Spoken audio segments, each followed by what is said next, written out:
Nasa estansya Iloilo si Miss World 2013 Megan Yang kanina para makibahagi sa relief operations para sa mga naapektuhan ng bagyong Yolanda.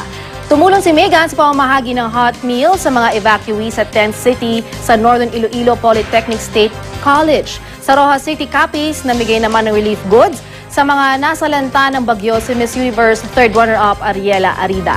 Namahagi rin siya ng school supplies sa mga estudyante kasamang ilang binibining Pilipinas beauties. Ayon kay Ariela, natutuwa sila na kahit sa munting paraan, nakapagbigay sila ng tulong sa ating mga kababayan. Sobrang masaya sa pakiramdam, especially na up close namin nakakausap yung mga bata and natutulungan. So parang alam mo talaga yung mga ginagawa sa Manila, yung mga pagpasap, yung mga relief goods, nakakarating po talaga dito sa mga nangangailangan.